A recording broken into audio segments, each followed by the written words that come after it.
Welcome back, everyone.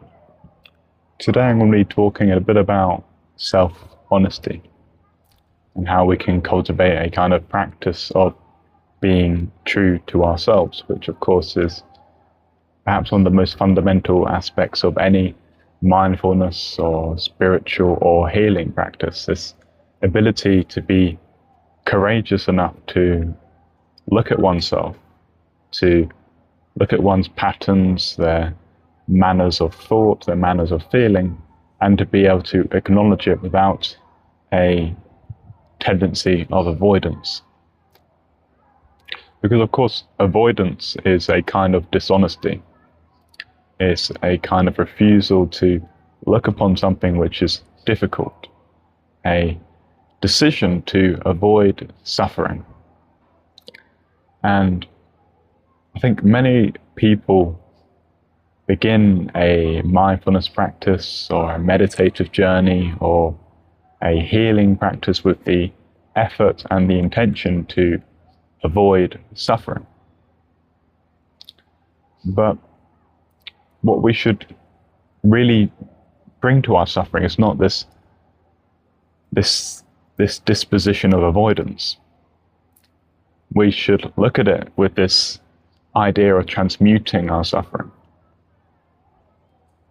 And the difference between avoidance and transmutation relates to our attention. In avoidance, we are taking our attention away from something. The whole idea is that when something is out of sight, it is out of our mind and it no longer influences our consciousness. Now, of course, the entire notion of depth psychology points to this central idea that just because something is outside of your conscious awareness, your access consciousness, it doesn't mean that it isn't influencing your life in subtle and imperceptible ways.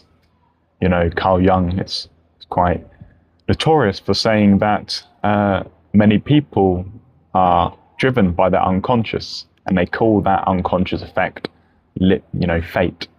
It's a butchering of the saying, but it's something like that. But what we call fate is essentially the unconscious whirrings of, our mind, the parts of ourselves which we have not brought to light yet.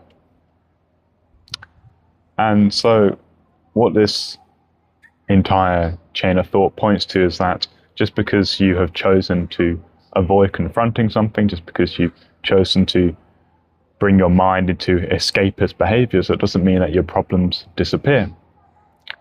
They remain there until you bring up the courage to look at them. But when you are able to bring up the courage to look at your problems, that's when you're able to bring in this alchemical idea of transmutation.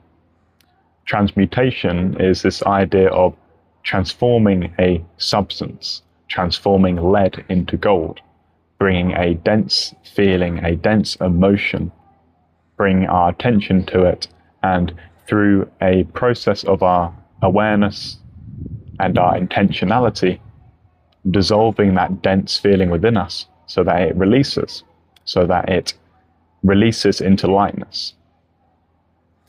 Now, how can I explain this in a clear way? The whole fundamental notion of healing is bringing awareness to something that is heavy, like a wound, a psychic wound.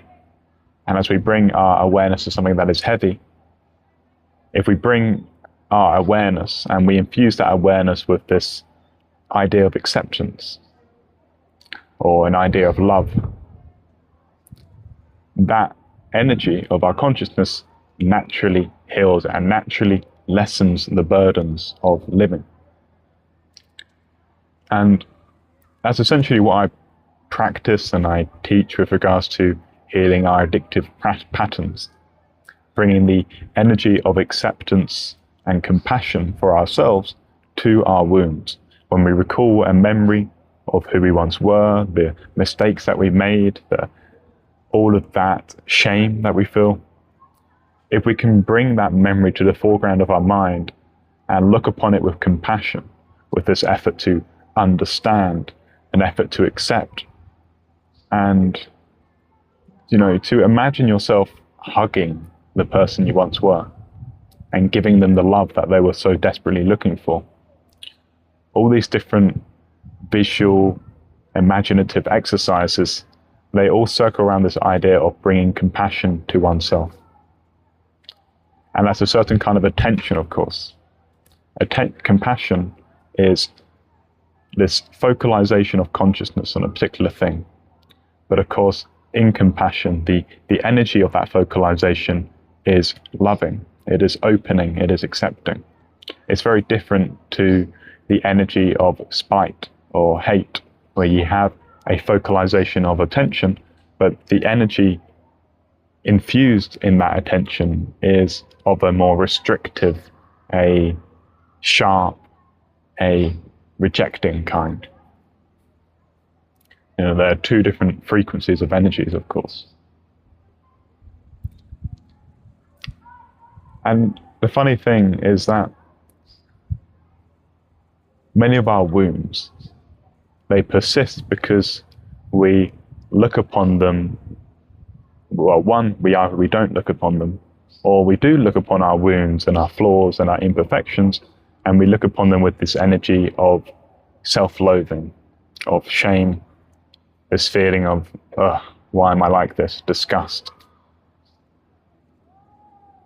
When we begin to bring love and compassion and acceptance, even if we don't feel it deeply in that moment, if we repeatedly speak to ourselves, even if we don't feel that in the moment, if we speak to ourselves, this is what a mantra is, right? A mantra is a vocalization or a sound or an idea that a meditator will do in the trance of meditation in order to bring their attention to what that mantra is focusing on.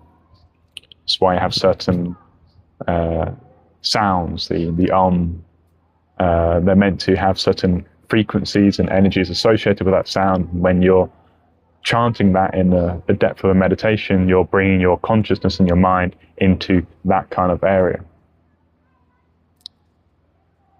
When you're bringing acceptance and compassion to yourself, you're trying to break that pattern of self-loathing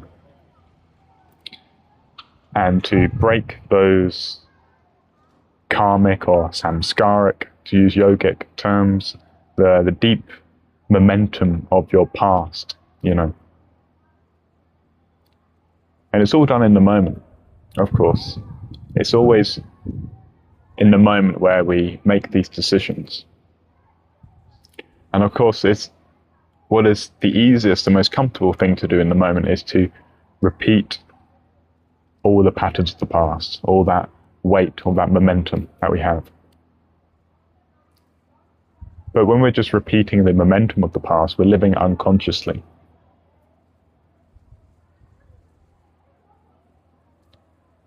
Conscious living is just simply being here right now with this moment and accepting this moment, just accepting it again, noticing when resistance arises, watching that resistance, being curious about that suffering, being curious about that agitation that we feel.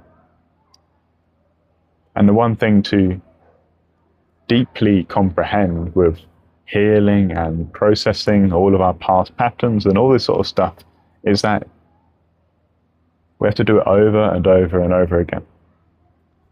I myself, I'm in this process. I wouldn't consider myself realized or this or that thing. I just consider myself here and now in the spontaneous flow of living. And I'm just doing this continual work of relaxing, releasing, noticing when certain emotions come up, just watching it all. Watching all the patterns, all the compulsions, all the deep habitual routines, watching all of it, noticing it all, and then noticing that space whereby I can act consciously. Because no matter how deeply entrenched in addiction and compulsion and our automatic mechanisms that we are, no matter how deeply entrenched we are, as human beings, as conscious entities, there is always a small glimmer of space where we can watch and we can disidentify from what is going on. And in that disidentification, by saying that I am not this shame, I am not this compulsion, I am not this addiction, I am actually something different from it. As soon as we disidentify from it, that's where we find our freedom to choose and become something different. And that's when we're stepping into that more unconditioned consciousness, the unconditioned watcher, the unconditioned witness.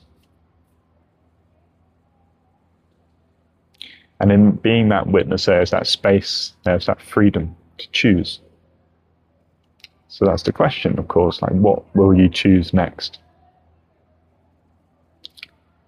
The answer is that it just happens.